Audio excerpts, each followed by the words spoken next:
मित्रों, क्या कहूं मैं रियान पराग के बारे में। आखिर उनके साथ ये क्या होता जा रहा है। वो करना तो बहुत कुछ चाहते हैं लेकिन कुछ भी हो नहीं पा रहा है। दिलीप ट्रॉफी का खेल शुरू होने से पहले हम सभी लोग यही चर्चा कर रहे थे कि रियान पराग जबरदस्त खेल दिखाएंगे और टेस्ट टीम में अपनी जगह बना लेंगे, लेकिन सब कुछ उल्टा होता हुआ दिख रहा है। दिलीप ट्रॉफी के सेकेंड राउंड की अपनी दूसरी पारी में भी रियान पराग कुछ नहीं कर पाए। वो मैदान पर गए, 31 गेंदों का सामना किया और 2 छक्के लगाए, कुल मिलाकर 20 रन बनाकर आउट हो गए। उनका इस तरह आउट होना उनके न जाने कितने प्रशंसकों को उदास कर गया होगा, कितनों को रुला गया होगा। पूरा नॉर्थ ईस्ट, पूरा आसाम और बाकी भारत में जो भी लोग रियान पराग को आगे बढ़ते हुए देखना चाहते हैं, जो भी उनके प्रशंसक हैं, वो इस तरह से रियान को आउट होता हुआ देखकर काफी दुखी हुए होंगे, क्योंकि ये एक बार की बात नहीं है, रियान के साथ ये बार बार हो रहा है। दिलीप ट्रॉफी के अंदर खेलते हुए उन्हें 4 मौके मिल चुके हैं और चारों बार वो नाकाम रहे हैं।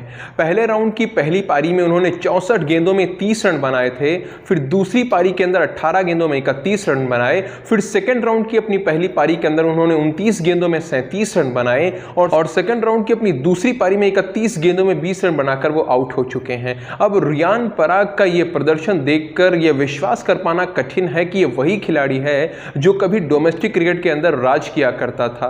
अगर आपको नहीं पता है तो आपको बताना चाहूंगा कि आसाम की ओर से खेलते हुए रियान पराग ने डोमेस्टिक क्रिकेट में ऐसे ऐसे रिकॉर्ड्स बनाए हैं जिन्हें तोड़ना बहुत कठिन है, लेकिन इस बार दिलीप ट्रॉफी में बिल्कुल नहीं चल पा रहे हैं। रियान के ना चल पाने के पीछे का जो सबसे बड़ा कारण बताया जा रहा है वो है उनका टेस्ट क्रिकेट में T20 वाला खेल दिखाने का प्रयास करना। पिछली पारी में उन्होंने ताबड़तोड़ बल्लेबाजी की थी, 127 के स्ट्राइक रेट से 29 गेंदों में 37 रन बनाए थे, 5 चौके लगाए थे, 1 छक्का लगा दिया था। उनके इस ताबड़तोड़ प्रदर्शन के बाद सभी लोग यही कह रहे थे कि उन्हें खुद पर कंट्रोल रखने की जरूरत है।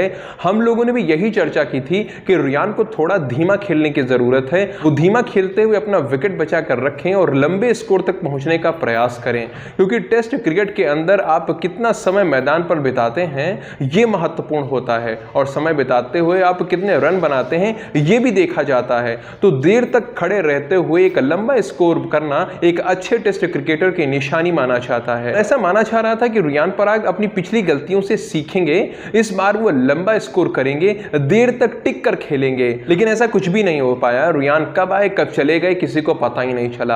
अब मैं ये तो नहीं कहूंगा कि रियान ने कुछ सीखा नहीं है, लेकिन हाँ, उन्होंने 20 रन जो बनाए हैं उनमें से 12 रन उन्होंने 2 छक्के लगाकर बनाए हैं। इससे पता चलता है कि रियान के अंदर चौके छक्के लगाने की भूख है। वो सिंगल डबल से काम नहीं चला सकते हैं, जबकि उनकी ही टीम के खिलाड़ी प्रथम सिंह को देखिए आप, उन्होंने शतक लगाया है, लेकिन जब तक वो अपनी शतक के करीब नहीं पहुंच गए उन्होंने एक भी छक्का लगाने का प्रयास नहीं किया। जब उनका स्कोर 88 पर पहुंच गया था उसके बाद ही उन्होंने लगातार 2 चौके लगाए, 1 छक्का लगाया। इस तरह उन्होंने अपनी सेंचुरी पूरी की। मित्रों, रियान पराग की टीम इंडिया एक और खिलाड़ी ने भी आज शतक लगाया है, जिनका नाम है तिलक वर्मा।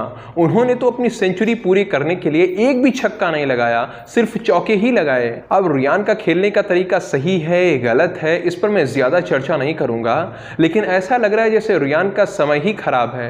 नहीं तो 4 मौके मिले हैं उन्हें, उनमें से एक बार तो उनका अर्धशतक तो लग ही सकता था, फिर वो चाहे तेज खेल रहे होते या धीरे धीरे खेल रहे होते। और सबसे बड़ी बात कहूं तो रियान पराग को दूसरी पारी के अंदर तो चलना ही चाहिए था, क्योंकि उनकी टीम का हर एक खिलाड़ी जबरदस्त प्रदर्शन करके गया है। प्रथम सिंह ने शतक लगाया, कप्तान मयंक अग्रवाल ने अर्धशतक लगाया, फिर तिलक वर्मा ने शतक लगा दिया। मतलब कि एक ही टीम से एक ही दिन के भीतर 2 लोगों ने शतक लगाए हैं। इसके बाद रियान पराग की ही टीम के शाश्वत रावत ने भी शानदार अर्धशतक लगाया। कुल मिलाकर टीम इंडिया ए का हर एक खिलाड़ी जबरदस्त खेल दिखा रहा है।